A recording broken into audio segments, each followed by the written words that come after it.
She adopted 5 boys. Nobody wanted. 25 years later, they did the unthinkable.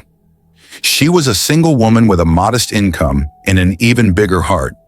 When Ellie Monroe adopted 5 troubled boys no one else wanted, people said she was crazy. But 25 years later, those same boys did something so extraordinary. It left the entire town speechless. This is a powerful, true story of love, sacrifice, and a mother's legacy that changed everything. Don't miss what happened next. Please, before you watch this story, like this video and subscribe to our channel. Bless your soul as you do. In the summer of 1999, the small town of Brookhaven, Ohio, lay bathed in sunlight, but Ellie Monroe's home felt dim and hollow. At 45, Ellie had retired early from her job as a high school guidance counselor. Her life was quiet, almost too quiet. Her days were filled with routine, watering the garden, reading historical novels, and sipping tea on her creaky front porch. But no laughter echoed in her hallways. No voices called out, "Mom!" She never had children, though she'd spent her career counseling hundreds. Her marriage had ended years earlier with no children between them, and over time she had grown accustomed to solitude, but never truly content with it.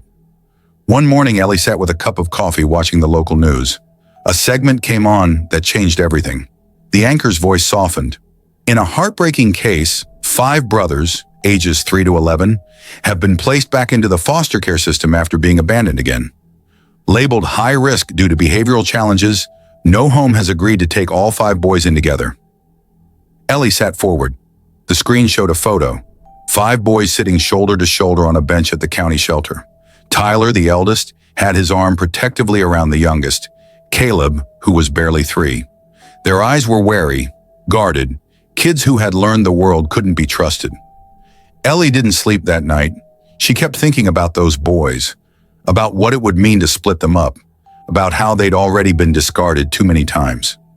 By noon the next day, Ellie had driven to the Child Protective Services office and asked to speak with a caseworker. "I want to foster the boys," she said. The social worker raised an eyebrow. "All 5 of them? Ms. Monroe, they've been through a lot. You're a single woman, no parenting experience. These boys, they need structure, counseling, attention around the clock. Honestly, they scare a lot of people off." "I'm not most people," Ellie replied. "And they're not broken. They're just boys who need someone who won't give up on them." After a mountain of paperwork, background checks, and a home evaluation, Ellie was approved as a foster parent. 2 weeks later, a white van pulled up to her house. Out stepped 5 boys with duffel bags and heavy eyes. The first few moments were tense. Tyler stood tall, arms crossed. Darius wouldn't speak. Caleb clung to Jordan's hand. "Welcome home," Ellie said softly, opening the front door wide. "This is your house now." None of them replied, but they walked inside. That night, Ellie served spaghetti and meatballs. The boys barely touched their food. They didn't smile. They didn't talk. But they were under one roof, and that was a start. As Ellie lay in bed that night, the silence in the house felt different. Not empty, but expectant. For the first time in years, her home had a heartbeat again. The first month was a whirlwind of noise, resistance, and awkward stares. Ellie Monroe's cozy home in Brookhaven was suddenly filled with the sounds of slamming doors, whispered arguments, and the occasional sobbing in the middle of the night. Raising 5 traumatized boys wasn't like any of the parenting books she'd picked up. It was raw, unpredictable, and emotionally exhausting. Tyler, the 11-year-old eldest, was constantly on edge. He treated Ellie with open suspicion, watching her like she was the next adult who would give up on them. "Don't get comfortable," he once told her flatly. "Nobody sticks around." Marcus, a sharp but guarded 10-year-old, wouldn't eat meals at the table. Instead, he hoarded food under his bed, granola bars, fruit snacks, even cold hot dogs from the fridge. "Just in case," he muttered when Ellie found his stash. 8-year-old Jordan barely spoke a word. He spent his afternoons drawing in silence, sketching things like wolves and broken trees.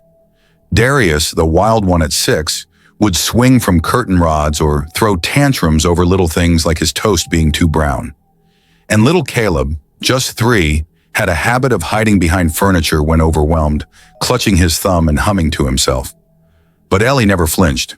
She established a routine: morning breakfast together, chores, homework, and bedtime stories. Structure is safety, her training had said, and she believed in it, even when they didn't show gratitude. Even when Tyler rolled his eyes or Darius knocked over a lamp, Ellie stayed calm. One Thursday night, the boys were all in their rooms, and Ellie sat alone on the living room couch. Her shoulders ached, her heart felt heavy. She wondered if she had made a terrible mistake. But just as she was about to head to bed, she heard soft footsteps. It was Tyler, holding a folded piece of paper. "I drew this," he mumbled, not making eye contact. "It's us." Ellie unfolded it. In crayon and pencil, the picture showed 6 stick figures, 5 boys with messy hair, and 1 woman in the middle, smiling wide. Above the drawing in shaky handwriting were the words, "Our family." Tears welled in Ellie's eyes. "Thank you, sweetheart," she whispered. Tyler shrugged and walked away, but there was a flicker of something new in his eyes. Not warmth yet, but less fear. By the end of the second month, things began to shift. Jordan started placing his drawings on the fridge. Caleb stopped hiding as often. Marcus came to dinner without being asked. Darius, wild as ever, started calling Ellie Ma by accident and didn't take it back. And one chilly morning, Ellie opened the door to find all 5 boys bundled in coats and waiting for her. Tyler spoke up. "We want to walk to school with you," he said. Just like that, the wall began to crack. Ellie smiled. "Let's go then, boys. We've got a family to build." As the years passed, the Monroe house evolved into something more than just a shelter. It became a home. Laughter returned to the halls, family dinners became routine, and inside jokes filled the spaces where silence used to live. But with growing boys came new storms, ones Ellie hadn't been prepared for. Tyler, now 16, was struggling with anger and resentment. He'd never really dealt with the pain of being abandoned by their birth parents, and it showed in how quick he was to get into fights at school. One afternoon, Ellie got a call from the principal. Tyler had punched a classmate who called his little brother a charity case. "I'm not raising animals, Tyler," Ellie said later that night, her voice calm but firm. "I'm not an animal," he shot back. "I'm just tired of people acting like we're trash, like we don't belong anywhere." Ellie placed a hand gently on his shoulder. "You belong right here, but you need to learn to rise above that hate, or it'll eat you." Marcus had grown into a quiet, methodical teen who found peace on the football field. His coaches said he had potential, but he still struggled with nightmares and panic attacks. He hated hospitals, loud noises, and closed doors, memories from an earlier foster home that had nearly broken him. Jordan, on the other hand, had become the artist of the family. At 14, he spent hours painting on canvases Ellie picked up from the thrift store. He rarely talked about his feelings, but his artwork spoke volumes. One day, Ellie found a piece tucked away in his closet. It showed a boy with half a face made of glass, cracking from the inside. Beneath it, Jordan had written, "I don't know who I am when I'm not afraid." Darius, the energetic one, struggled to fit in at school. Teachers called home regularly about his outbursts and inability to concentrate. ADHD, the counselor had said. Ellie worked overtime to get him a tutor, meds, and therapy. It wasn't easy, but Darius was trying. And Caleb, the baby of the group, had blossomed. Now 10, he was bright, funny, and full of questions. He loved math and cooking, and often followed Ellie into the kitchen to help, though he usually made more of a mess than anything. But Ellie never minded. Still, despite their progress, Ellie sometimes cried herself to sleep. Raising 5 boys, each with their own scars, was hard. There were bills, therapy sessions, late-night school calls, and moments of deep loneliness. But then there were also moments that reminded her why she had said yes in the first place. Like when Marcus won MVP and dedicated it to my mom, who saved me. Or when Darius ran home with a drawing he made of Supermom Ellie holding 5 boys in capes. Or when Caleb curled up beside her one evening and whispered, "I don't remember what life was like before you." That night, Ellie sat in the living room, watching her boys laugh over a movie. They weren't perfect, but they were hers, and they were growing. The year was 2011, and Ellie Monroe's life felt full, but exhausting. The boys were older now, teenagers with different interests, moods, and challenges. Between Tyler's late-night shifts at the gas station, Marcus's college applications, and Darius needing constant attention for his hyperactivity, Ellie found herself stretched thinner than ever. One rainy Saturday, everything came to a halt. Ellie collapsed in the kitchen. She had been up since dawn, prepping breakfast, helping Caleb with his science project, and doing laundry, when she suddenly felt a sharp pain shoot up her back. The next thing she knew, she was on the floor, barely conscious. Caleb screamed. Jordan rushed to call 911. Tyler and Marcus carried her onto her side until the paramedics arrived. At the hospital, doctors diagnosed Ellie with a heart condition. "You're lucky they got you here so fast," the doctor said. "But you need to rest. No stress, no overworking. You're not 25 anymore." Ellie tried to protest, but when Tyler looked at her with panic in his eyes, she stopped. "Okay," she whispered. "Okay." For the first time since the boys had come into her life, Ellie had to step back, and to her surprise, they stepped up. Tyler took over paying the utility bills and organizing doctor appointments. He even picked up an extra shift to help cover groceries. Marcus started cooking dinner every night. Nothing fancy, mostly pasta or chili, but it filled the house with warmth. Jordan walked Caleb to and from school every day and made sure his homework got done. Darius, wild and impulsive, became oddly gentle, bringing Ellie tea in the mornings and fluffing her pillows. "You guys don't have to do all this," Ellie said one night, her voice cracking as she watched them clean up after dinner. Tyler looked up. "Yes, we do." "We owe you," added Marcus.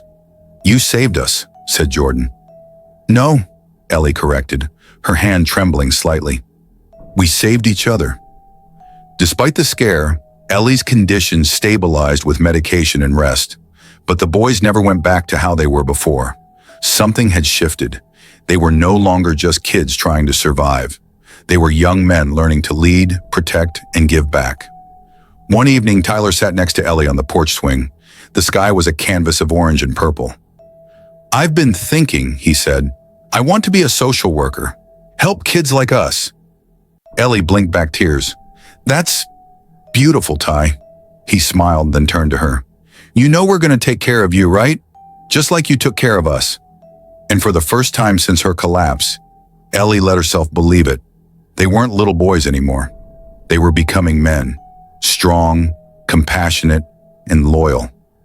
Everything she had hoped for, everything she had poured into them, was coming back full circle. Time moved quickly in the Monroe household. One by one, the boys found their paths and began chasing dreams that once felt out of reach. Ellie watched with quiet pride as the seeds she had planted, years of love, discipline, and late-night talks, began to blossom into something remarkable. Tyler was the first to move out. At 21, he landed a job with the county's Department of Child Services.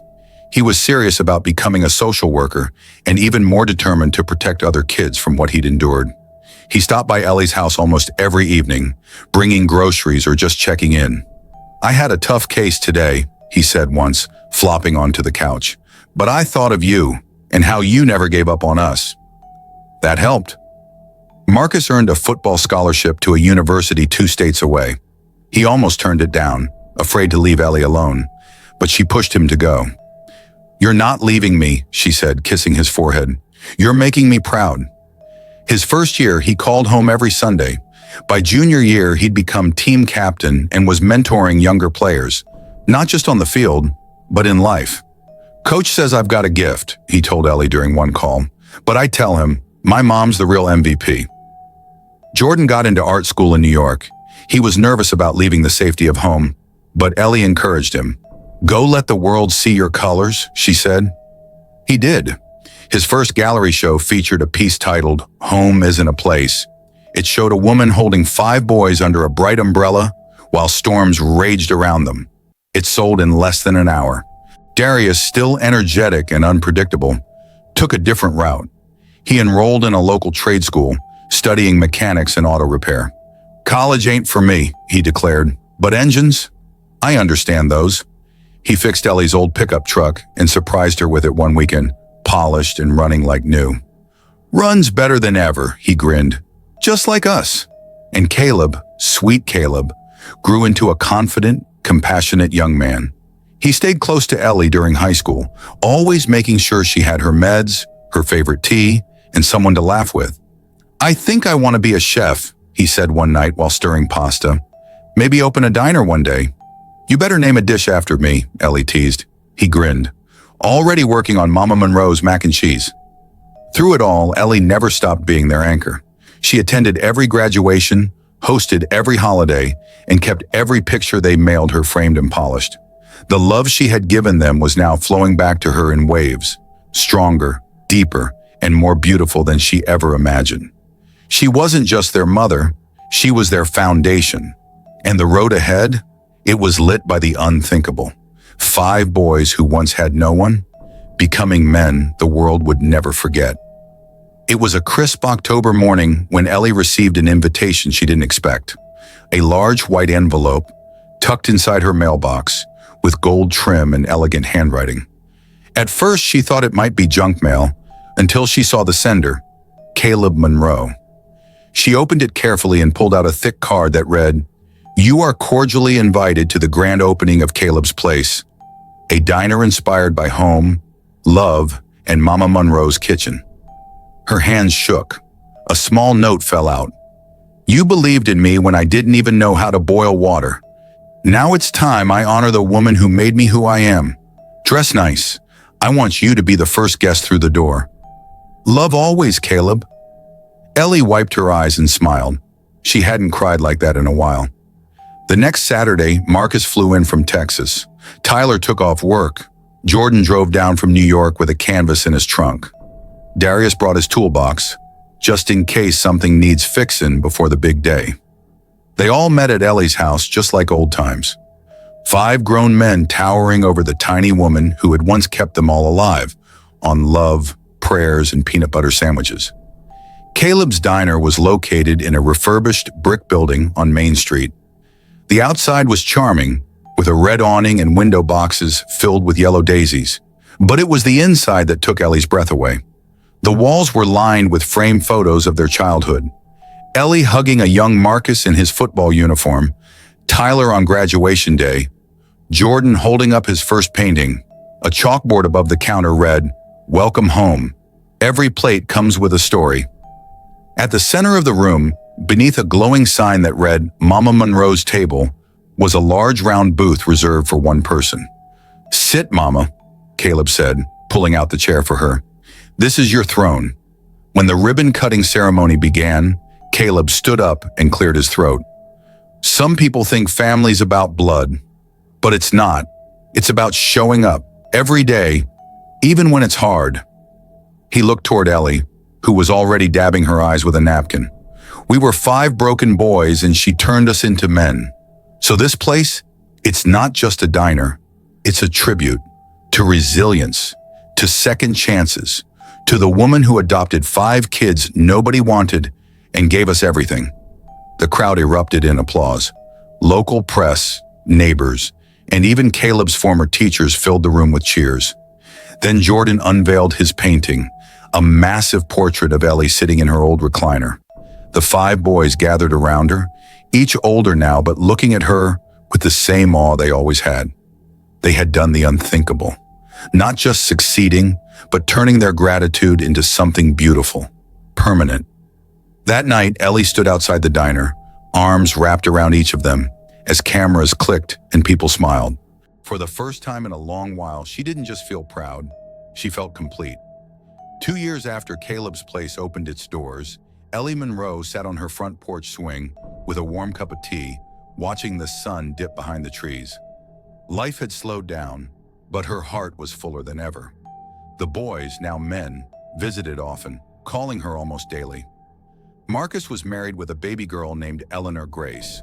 Tyler had just won an award for his work with foster youth. Jordan's art was now displayed in a Chicago museum.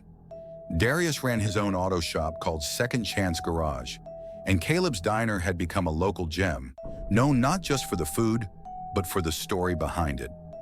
One crisp autumn afternoon, they all came back home. This time not for a holiday or emergency, but for something special. Ellie's 70th birthday. She had told them not to make a fuss. "I don't need a party," she'd said. "Just come by and hug me, that's enough." But the boys had other plans. They transformed the backyard into a magical scene. Fairy lights strung through the trees, a live jazz band in the corner, and tables filled with photos of the past. Every guest wore a name tag with the words, "Saved by Ellie." Neighbors, teachers, doctors, and even a few old social workers attended. They had all witnessed Ellie's journey. Now they celebrated it. When she stepped outside, dressed in a soft lavender dress and her mother's pearl earrings, the crowd erupted in cheers. Caleb took her hand and led her to a small stage. "Mama," he said into the mic, "tonight's not just about you getting older, it's about what you've built." Tyler continued, "You took 5 boys no one wanted, gave us love, structure, and a future. We were broken, and now we're building." Jordan added, "Everything we are is because of you." Then, one by one, each of them presented her with a small matching key. At first, Ellie didn't understand. "These are keys to your new home," Darius grinned. "We bought you a house, near the lake, no stairs, big porch, and a garden you'll love." "You boys didn't," she whispered, stunned.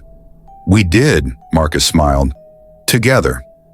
It wasn't about the house or the money. It was what the gesture meant. Gratitude, legacy, and love returned 100-fold.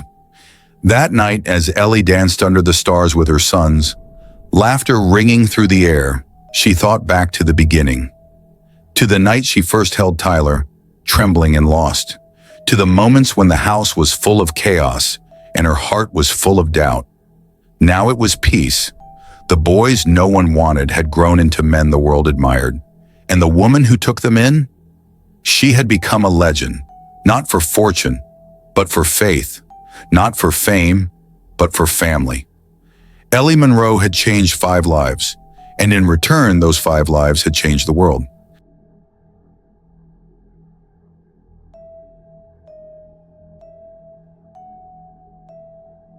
Ellie Monroe didn't set out to be a hero. She simply opened her door and her heart to 5 boys the world had given up on. What they gave back was beyond anything she could have imagined.